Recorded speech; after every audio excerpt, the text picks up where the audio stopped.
Hi, this is Dos Williams, and you are watching and hopefully living the good life.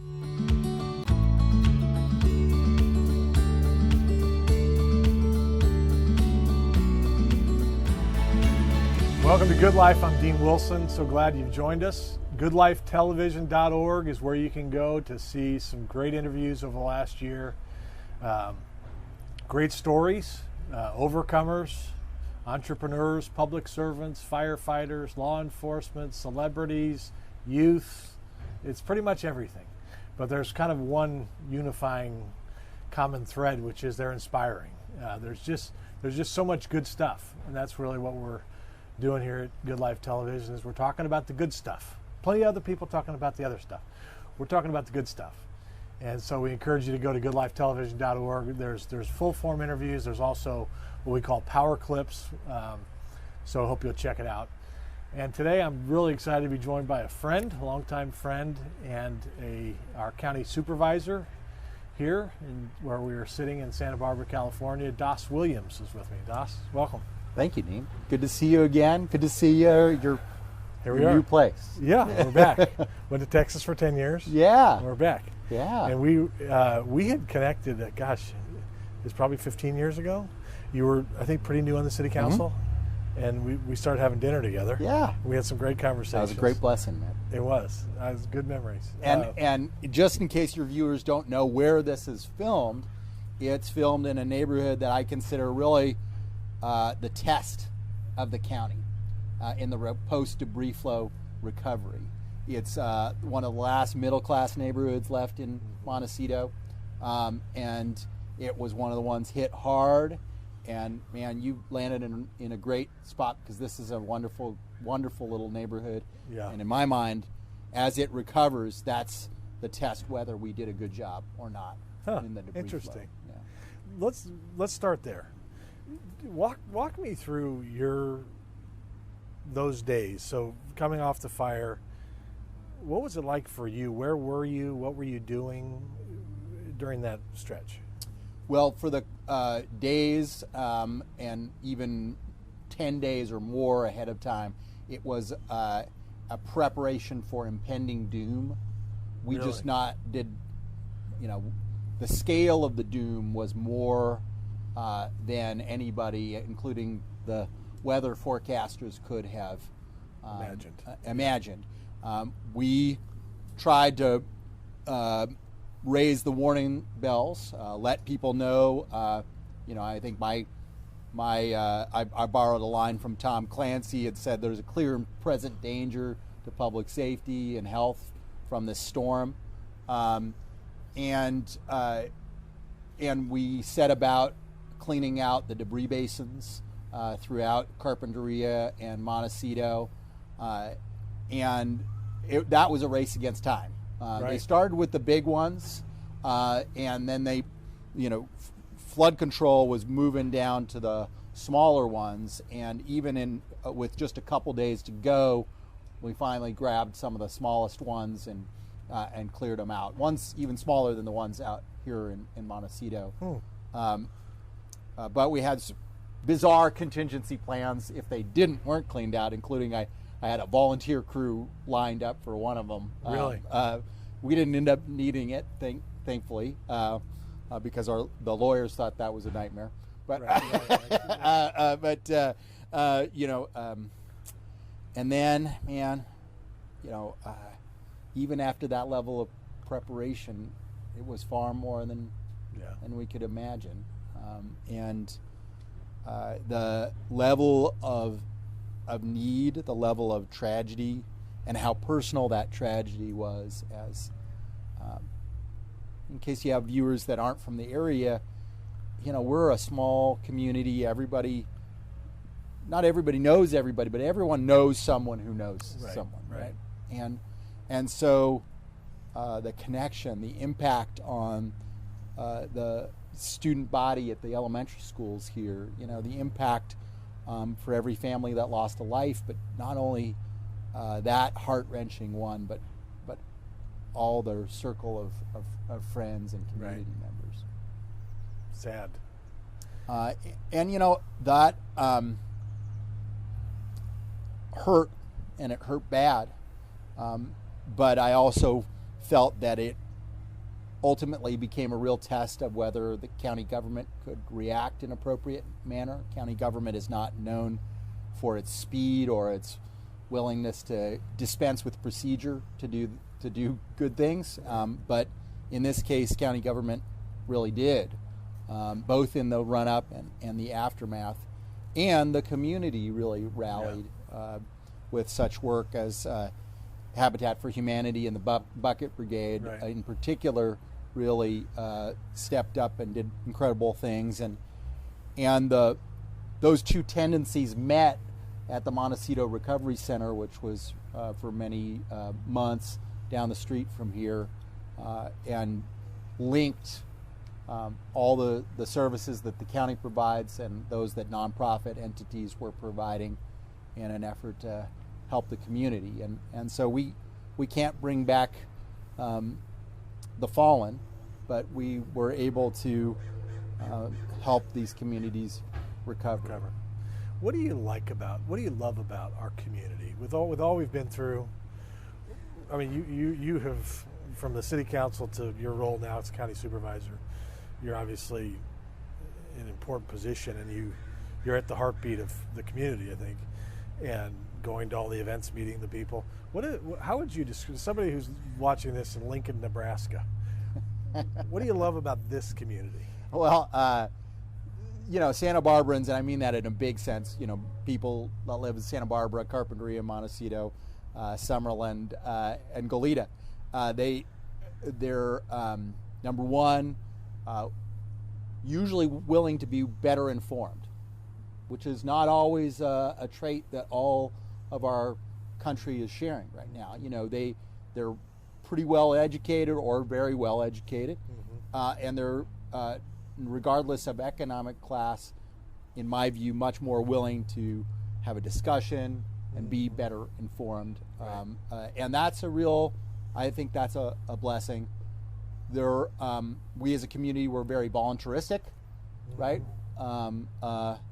And this can be a double-edged sword, and we like to party.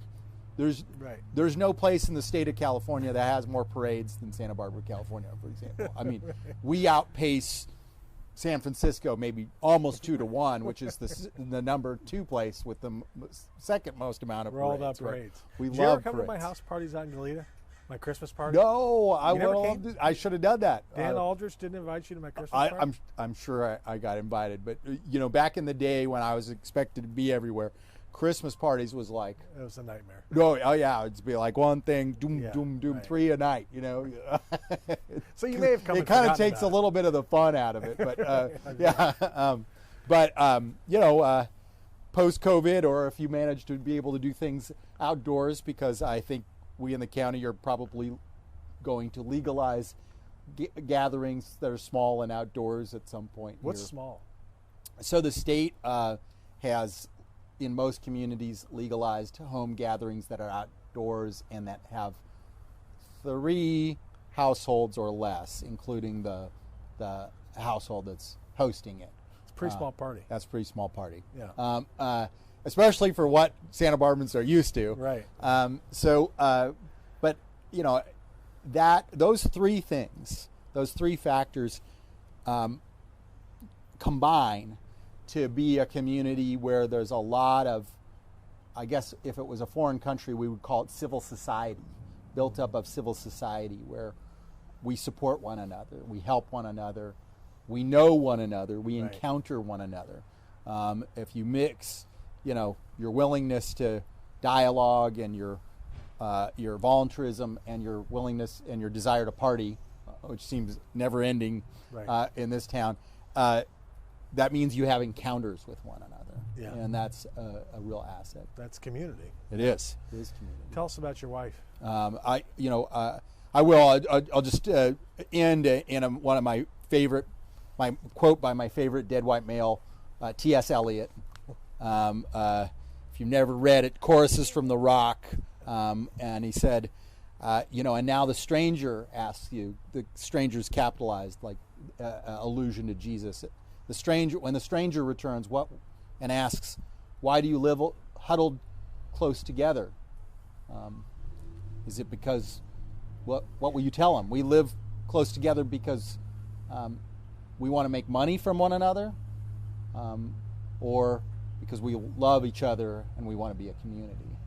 I think that's, that was almost 100 years ago that he wrote that, and yet it sounds like it was written yesterday. Powerful. And now we live dispersed on ribbon roads, and no man knows or cares who is his neighbor unless his neighbor makes too much of a disturbance. Right? So I think that yearning for community is something that we need to struggle for in this day and age. We're made to be together. We need each other. It's not good that man should be alone. These are pretty ancient truths. Absolutely. And it's important. Yes. We're getting very profound. We didn't get through, thousands of years of history and millions of years of evolution by being exclusively individualists. Right. We're a tribe creature. Right. And our community is really important. And then I'll lead in to answer your question about my wife. My wife's doing good. She's a psychologist in one of our many communities, the American Indian Health and Service, one of our federally qualified health clinics here in town. She's doing that part-time, and then we're together raising two little girls, Yaash, who's 5, and Kaya Rumi, who's 2. And they are amazing.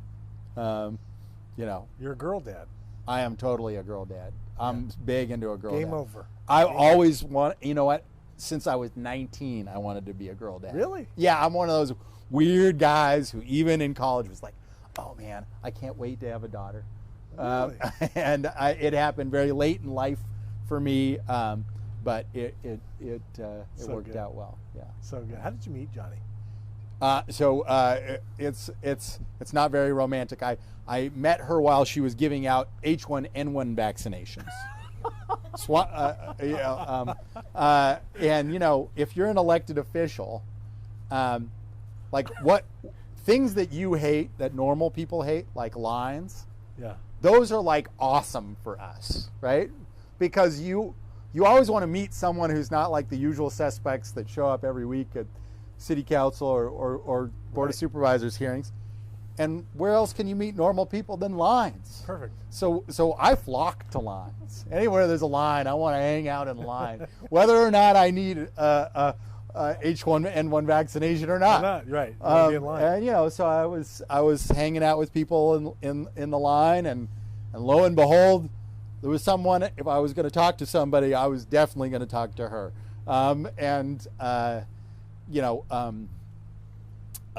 She later told me that she had an overwhelming sense of doom come over her as she met me, and then therefore did her best to avoid me for a while afterwards.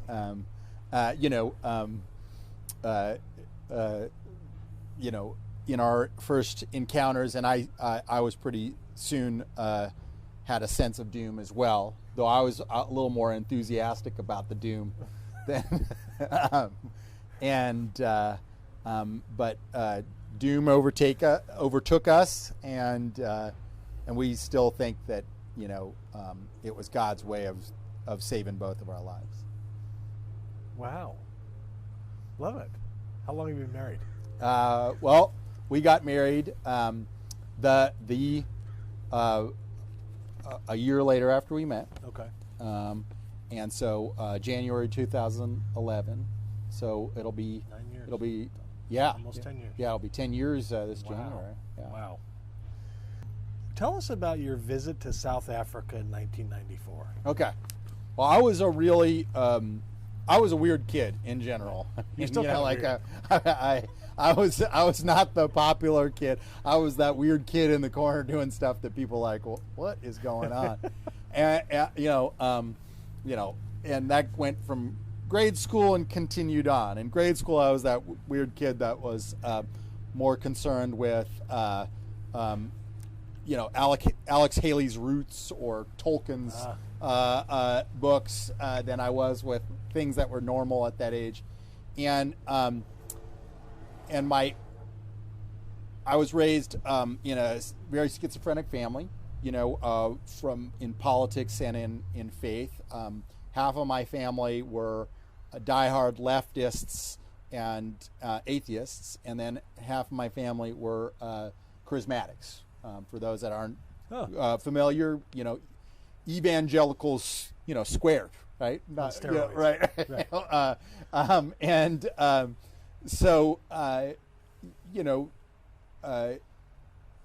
I definitely never had a problem having interesting conversations between people who thought differently, but it also meant that I was very politicized at an early age, and I viewed the struggle in South Africa as, one of the few places where politics wasn't so gray. At the time, I didn't value American democracy as much as I did afterwards, because sometimes to people here, politics can seem like shades of gray as opposed to good guys versus bad guys. And in the example of the South African struggle, liberation struggle, I looked up to it. And so when a young woman from Petaluma, Amy Beale, was killed in a little township called Guguletu, that made me realize, hey, if this, idealistic young woman from Petaluma could go there and put herself in harm's way for good, then a tough kid from Isla Vista can definitely do it. And so I went there when I was 19 and worked for Nelson Mandela's political party. I didn't want to go there as an observer. I wanted to go there as a participant as much as someone who's not from there could be. And wow. So I showed up at the ANC headquarters in Cape Town and said, hey, I've done an election in Isla Vista before. Give me a job. And they gave me a job for $20 a day, which you could live on at the time in wow. South Africa, and campaigned through the election, and then had a great experience afterwards going backpacking with a lot of Kabani, which is comrades, members of the ANC afterwards. And South Africa is a great place for backpacking too. You don't even need to have tents. They have all these like farmhouses that are 5 miles away from another farmhouse where you really? Can just stay. Yeah. There's no.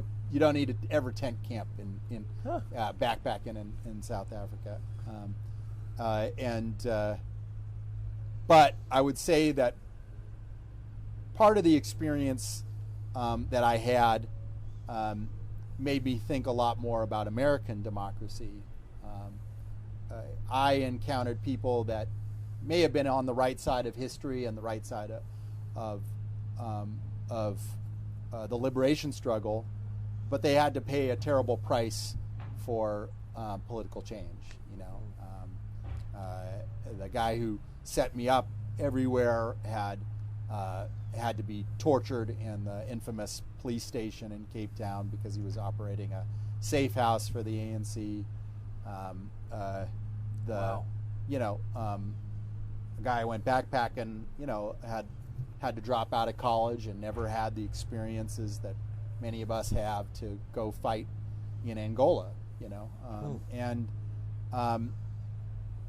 some of my volunteers, I mean, they had killed people for the struggle. Wow. And that's a terrible price of the soul. And it made me reconsider my view about American democracy and go, a system where we don't actually have to be tortured or shoot people to create political change is pretty special. Yeah. And so it made me get a lot more into political change and grassroots political work back in the States afterwards. Wow. That is amazing. Did you really live in your van at one point in high school?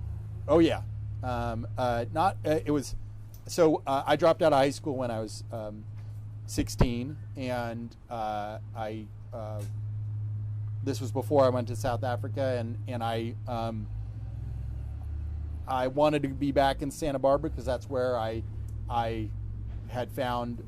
I moved around a lot as a kid, but that Santa Barbara is where I found a real center of life. And lo and behold, like many people, I didn't have enough money to live in Santa Barbara, especially as a 16-year-old on his own.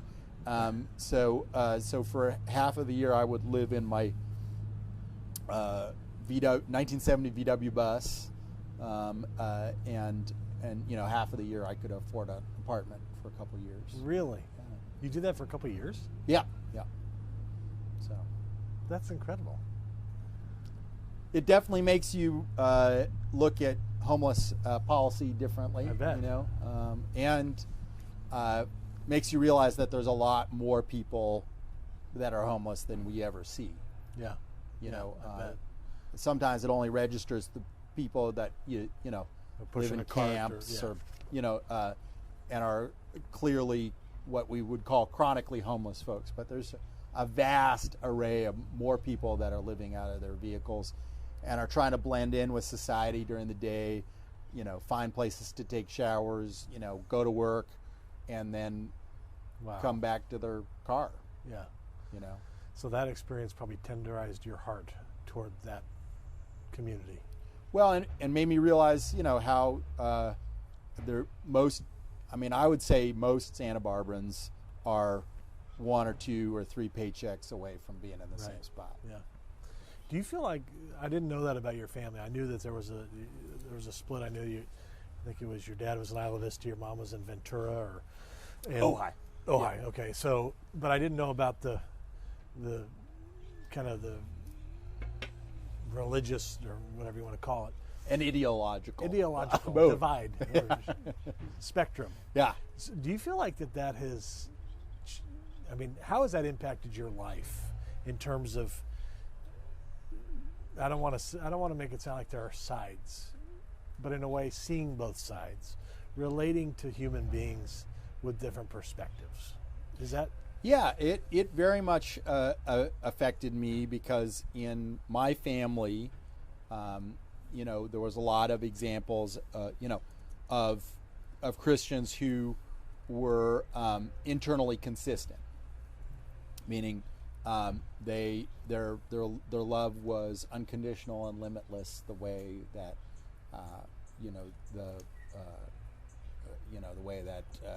the ideal of being Christ-like in that way was. And so discussion was totally cool, and debate was totally cool. And I was a little militant disciple of science, and maybe not atheistic, but pretty skeptical as a kid. And I would debate my grandfather just endlessly, and I would take out all the archaeological records, all of the things. I would just come with all my carbon-14, dating stuff, and I'd win every battle of those debates. And ultimately, because I became a believer when I was 17, my grandfather obviously won the war. I won every battle, but he won the war. That is fascinating. That's really interesting. How did you come to faith? Other than your grandfather. Well, a couple different things. It wasn't all connected with the church. I would say, like a lot of people that live here in Santa Barbara, a lot of my connection with faith was a realization of that we live in a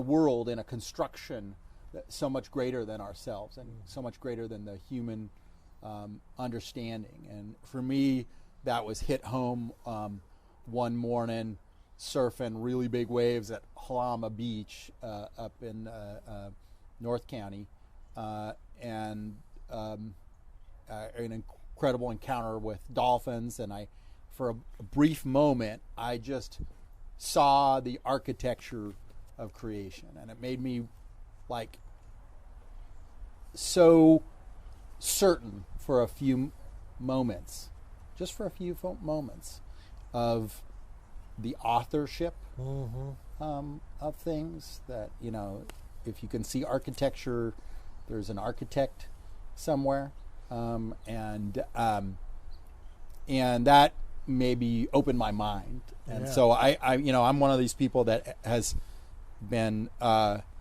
blessed with seconds of revelation, and so I think that there's a lot of people in this world who never are even blessed with that. Right. So I have held on to those seconds. How does that happen for you? I mean, surfing Halama Beach. Yeah, well, Are there other examples where there's kind of been a light or something that's come? Yeah, I definitely feel that. I mean, I personally think that it's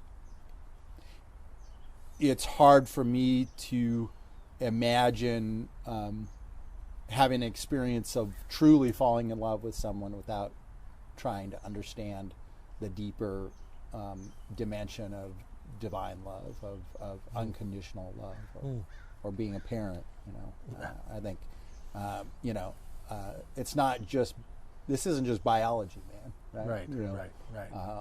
There's other substance here to the relationship that you have in love.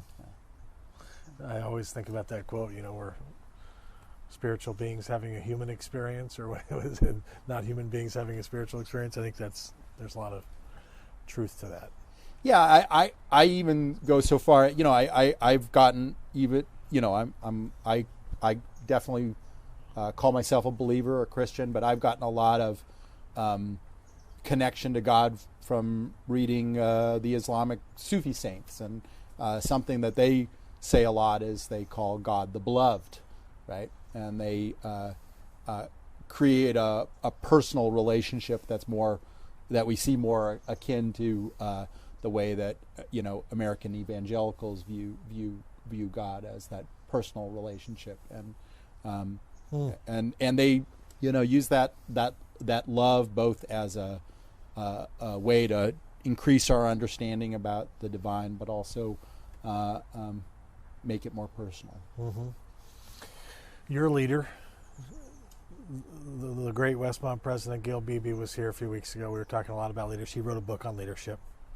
I know I think you go to church with him. Yeah, I love that guy. Yeah. And man, you know, to me the best evidence of he and his wife's work is it's not just their personal work, but how much their daughters are disciples and doing great work in the community. Absolutely. I mean, to me, that's the ultimate extension of what you do. Yeah, and we were talking about, you know, he was kind of discipled in leadership under Peter Drucker, who's the father of modern management, is what they call him. But we talked a lot about leadership in that conversation. I was thinking about you this morning. Number one, just serving, holding on to service. But one of the things Dr. Beebe was talking about was that, and I know your job is probably full of problems. You know, you're kind of like, probably feel like you're putting out fires a lot. That's right. but one of the things he was saying is leaders somehow find a way to get their focus off of the problems and onto solutions and vision and ideas and forward. How do you do that in your job? You've had a couple different jobs, and I'm sure you miss Sacramento deeply. But in your road here, how do you balance that with having to deal with incoming, having to put out fires all the time? Well, I think sometimes the way I view myself is either as a technician or as a facilitator for technician, right? That people have fundamental problems. Something has broken down in society, and your job is to figure out a technical solution, and that, I would say, what's been more valuable to me than, I appreciate the education that I've had that's helped me be a technician. I'm a Bren School graduate, and so for environmental problems, I do have technical expertise. But even more than that, in my role, it's the understanding of who has even more expertise in a given realm of public policy, in a given,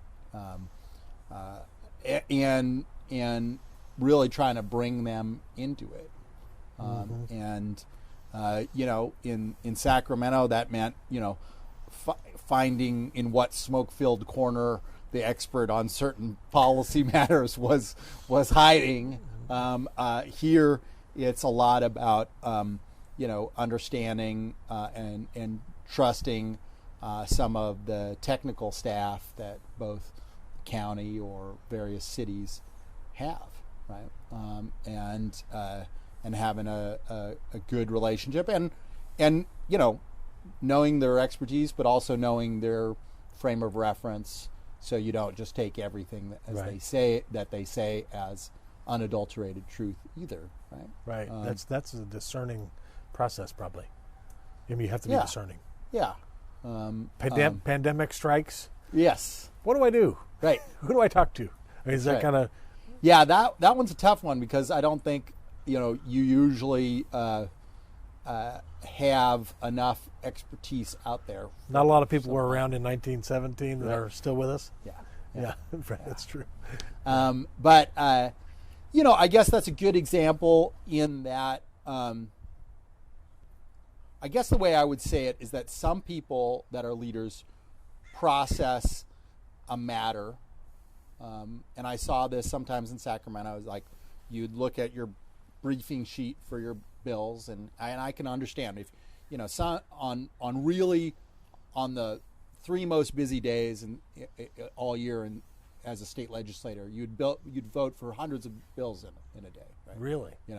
And so I can understand how some people just boil it down to who's supporting it and who's against it. Right. Makes it a lot easier. And am I on this team or am I on this team? Right. I think that's sloppy, because the way I put it, the bad guys are right some of the time. Right. They may not be right most of the time, but sometimes they're right. And so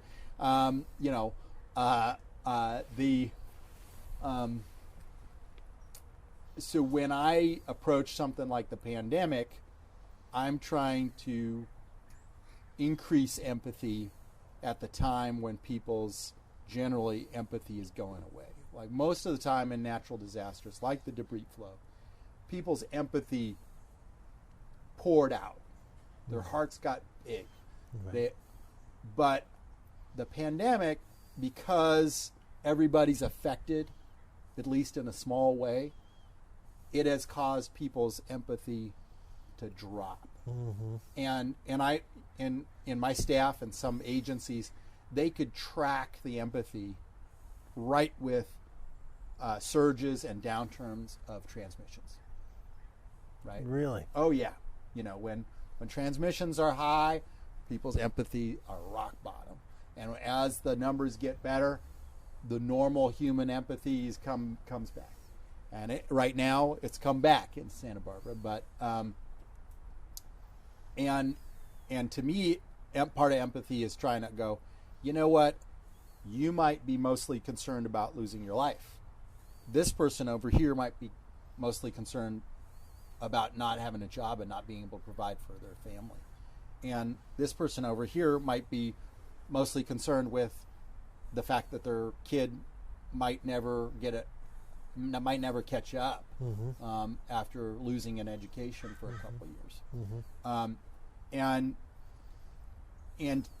to me, the recognition that all of those concerns are valid, right? And that while you have to make some policy decisions that advantage one over another, that you've got to try to maximize all of those factors to the greatest degree that you can.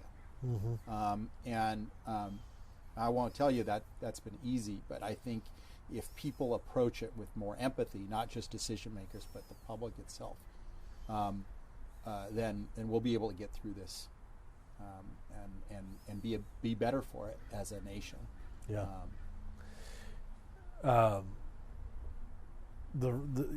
You're talking about the climate we've been in, which was bad enough before George Floyd, Breonna Taylor. How did you process all of that and kind of juggle? I mean, this was just an unprecedented set of circumstances. Not to mention we're in an incredibly divisive national election at the same time. Right. But how did you get through that and be able to inspire, try to unify, but also tell the truth? Well, I'm very sad that it took people dying to remove that blind spot in people's minds. But it, for me, it was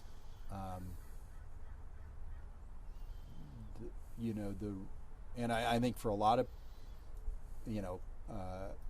black and brown people around across the country, it was a feeling of relief that people could actually talk about it and recognize it. Again, it's sad that it takes such tragic deaths to make that happen, but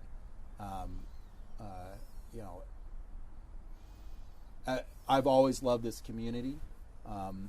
But in the past, it's a community that if you said we need more diversity and leadership, people would only look at that through the lens of gender. They would not look at that through the lens of race, economic class, or religion, for that matter.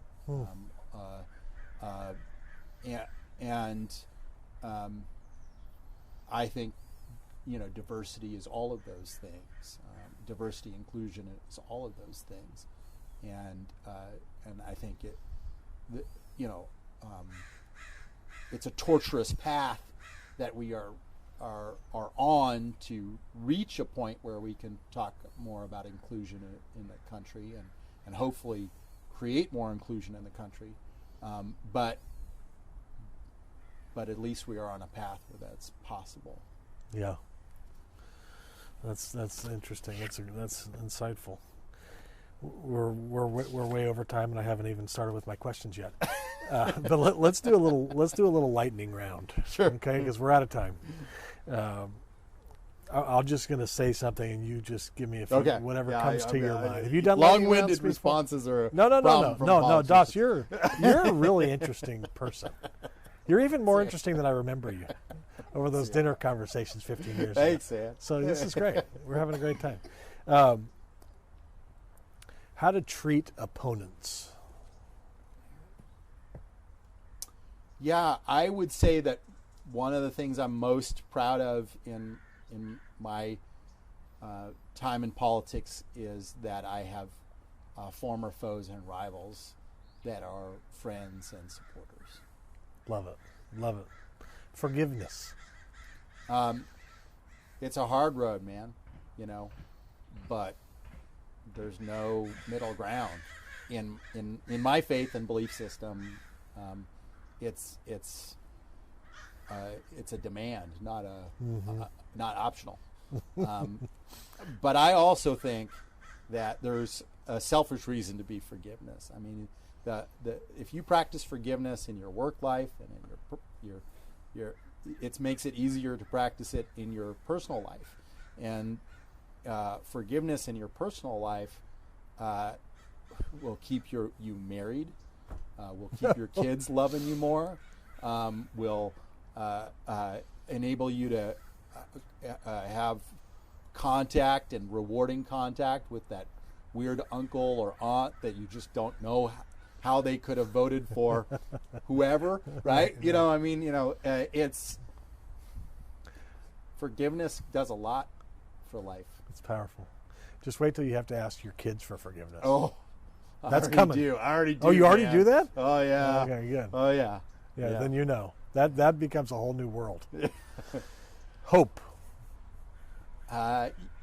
You know, I see it everywhere, and you know, and for people who don't have hope, you ought to read some history, because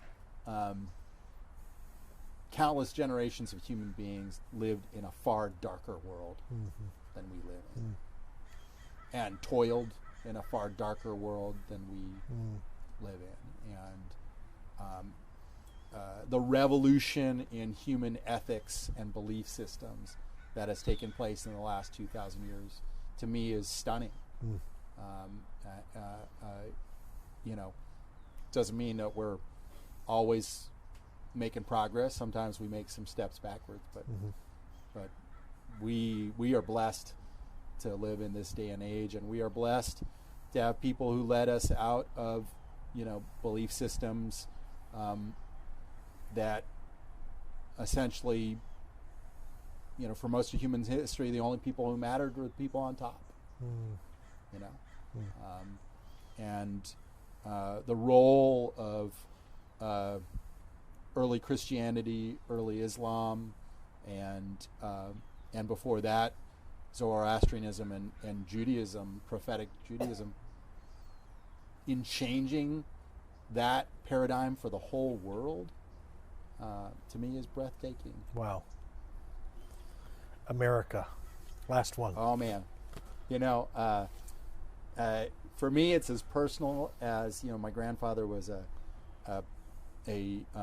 Indonesian sailor in the Dutch Royal Navy, and he was POW for between the age of 17 and 21 in first in Makassar, then in Nagasaki, and so he fought alongside a lot of Caucasian people, Dutch, British. His first experience with Americans was the first time, with Caucasian Americans, was the first time he had ever had an experience where he was treated as something like an equal. Right? And look, that was America at that time, who had a lot of problems. Yeah. Jim Crow South, massive racism in the military and throughout society. And it still was something unlike anything my grandfather had ever experienced. Interesting. And that's why my family came here. That's why I exist.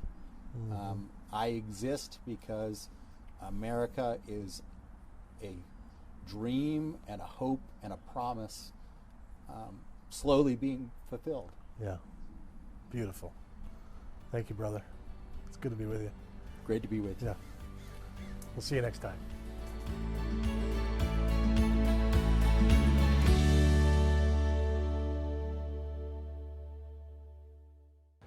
Welcome to Good Life. I'm Dean Wilson. So glad you've joined us today. I have a special guest who's very impactful in the Santa Barbara community. Mavel Tortoledo is with me from the Turner Foundation.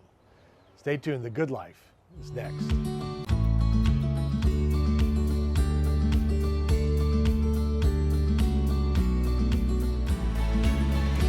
This is Good Life. I'm Dean Wilson. I'm so glad you joined us today. Just a reminder, you can always see all the interviews from our programs at goodlifetelevision.org. We're glad you're joining us wherever you are. Welcome. And I want to welcome my guest today, Mavel Tortoledo. Yes. Worked on the pronunciation all morning. Mavel, welcome. Mavel is a wonderful person, and Mavel is the director of the community learning centers for the Turner Foundation. The Turner Foundation, for those of you who don't know, here in Santa Barbara, California, owns and operates low-income housing communities with supportive services that are built in that we're going to talk about. And so Mavel is over what goes on in those two properties at those community learning centers, and thanks for coming. Thank you for having me. Did you grow up here? I did not. Where'd you grow up? No, I grew up all over down south. So L.A. in LA, yeah, mainly San Pedro. So Okay. LA area, Long Beach area. We moved around a lot. So I lived in Torrance, Carson, Long Beach, and then ended up in San Pedro. Okay. Yeah. Tell me about your family. We're really close. So a lot of the family that I have here in California are all my mom's side. So we grew up really close. I have two sisters. One who's, I say my little sister, but she's 30. And then a younger sister who's 6. So there's a huge gap. Wow. Yeah. But yeah, we're really tight-knit and very loving and supportive family. Nice. And then UCSB brought you here. Yes. And did you go there for 4 years? I did, yeah. And So how'd you like it?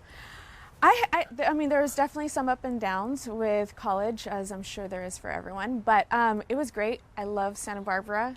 I mean, I never left, so that's a testament to that. But it was really great. I got to really experience a lot with an organization that I was in.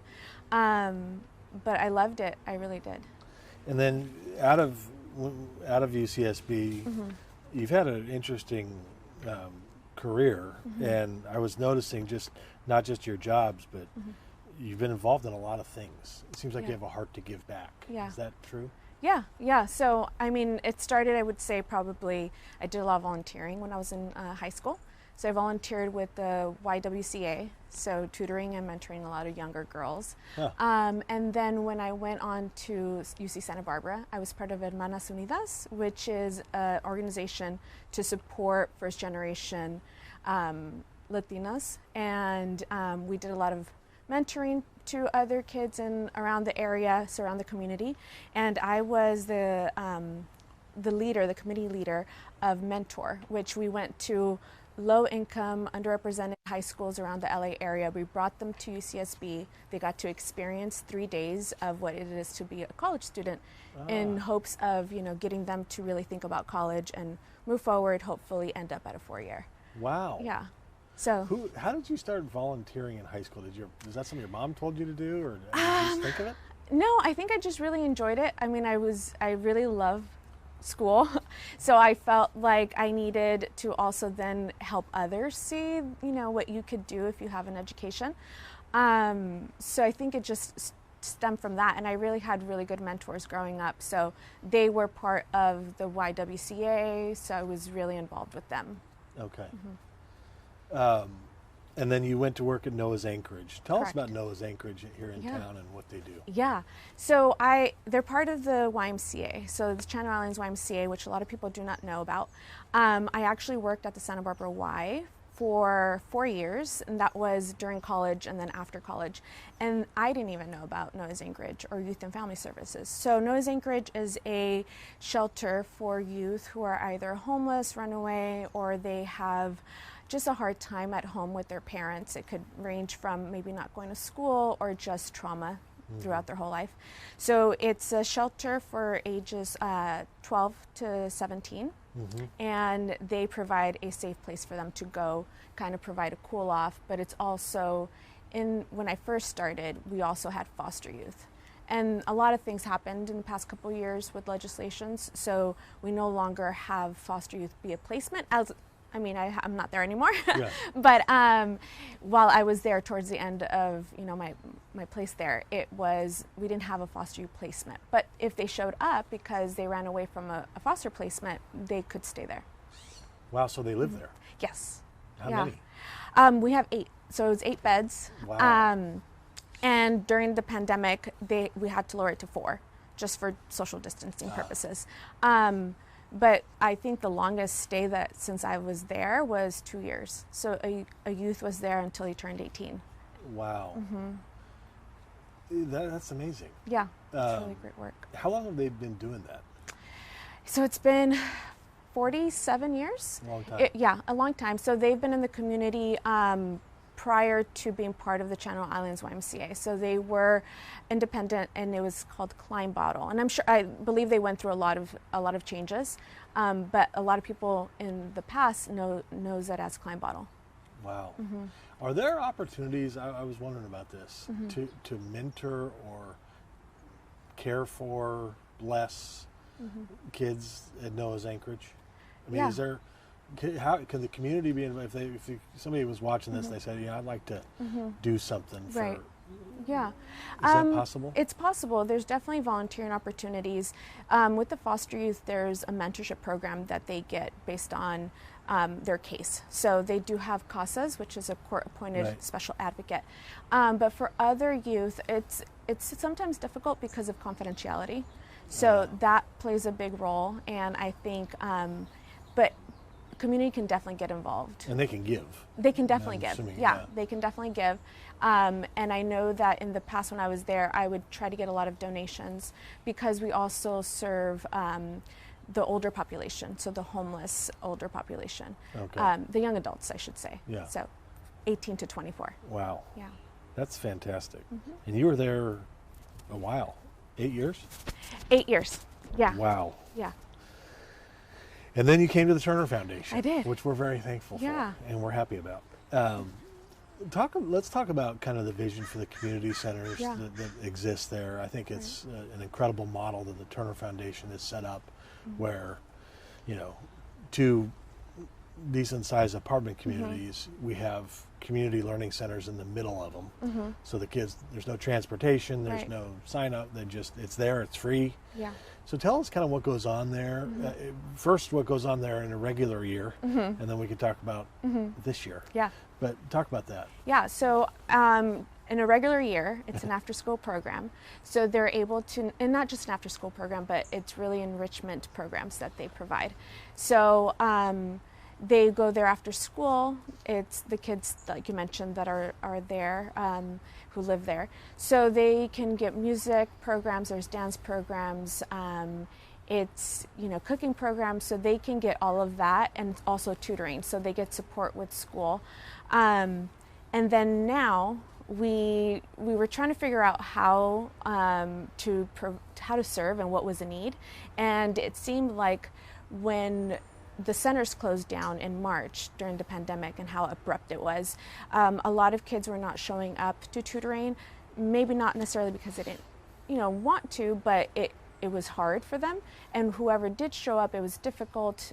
There's overcrowding in the apartments, maybe not a safe or a quiet space for them to do homework. So we figured, okay, we have time to figure this out, and we're doing remote learning. So they're doing distance learning at their schools. So then we are providing a place for them to be able to really focus on school and also have staff around if they need support. But it's also, I think, helpful for the parents, because a lot of the parents either do not know the technology or have to go to work or have younger kids that they need to kind of focus on. So it's really overall for everyone. That's for fantastic. The whole family. And I know, so it's like up to 30 or around there that can fit socially distanced. Right. But at both properties, kids who live in these West Side neighborhoods at those properties can come free.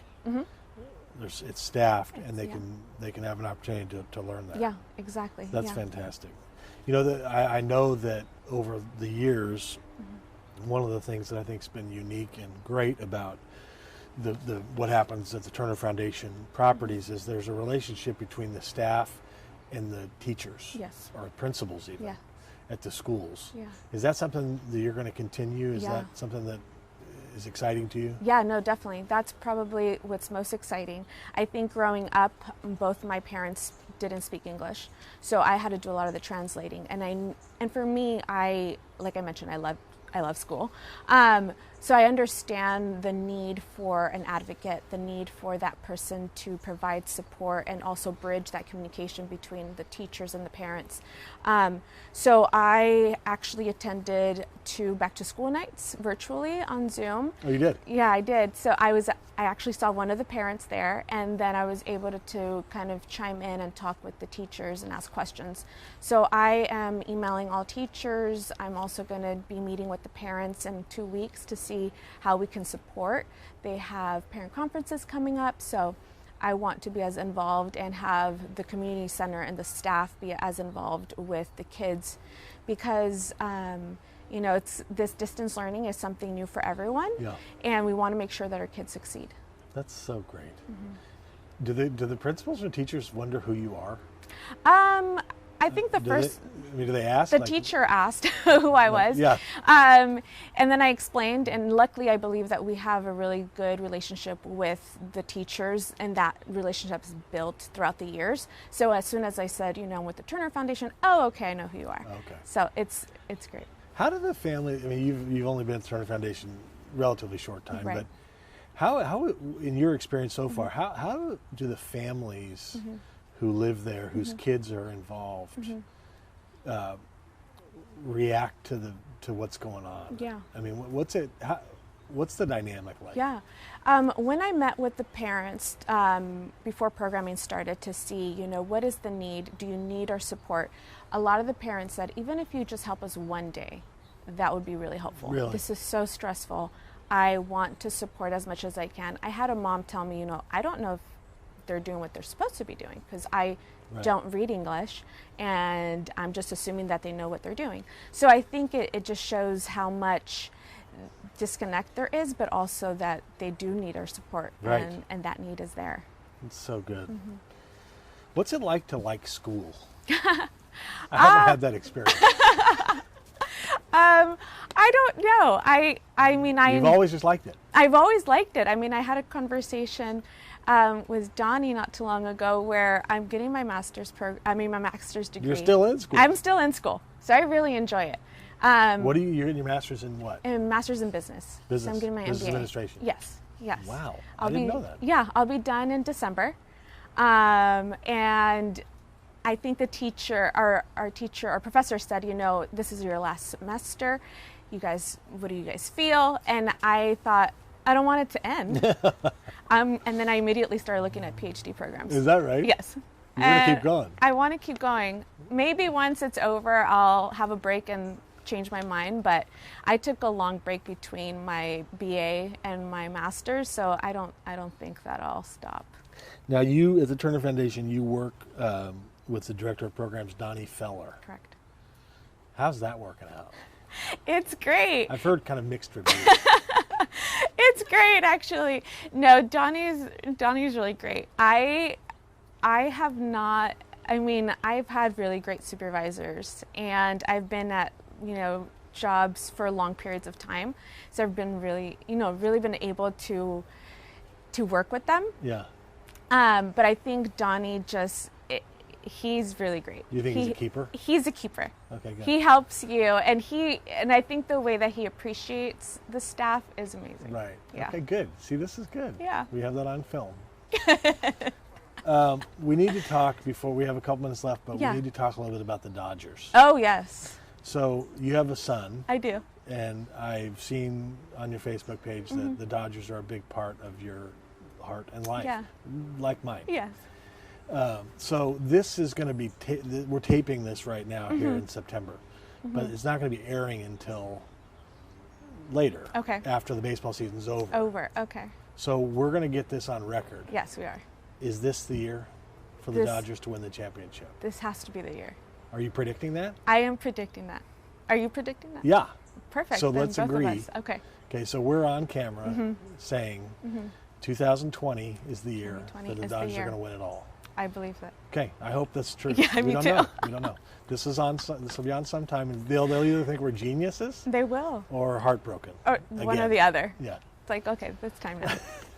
Mavel, it's great to have you. Thanks for all you've done for the community over the years and for the Turner Foundation. And if people want to get involved, organizations want to get involved with the Turner Foundation, how would they do that?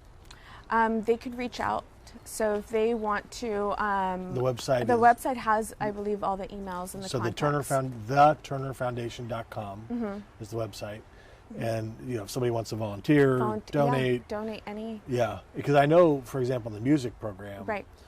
I mean, the companies and the organizations that have come alongside, Santa Barbara Bowl Foundation, DW Drums, Sonos, Santa Barbara Arts and Culture. I mean, it's amazing the people that have come alongside to provide music. Right. And so I wanted to get that out there, that if there's other people or other areas of interest, people can do that. Yes, definitely. Wonderful. Okay. Thanks for coming. Thank you. And we'll see you next time. This is Good Life TV. I'm Dean Wilson. We exist to inspire you, to encourage you, to educate, to empower. Go to goodlifetelevision.org right now.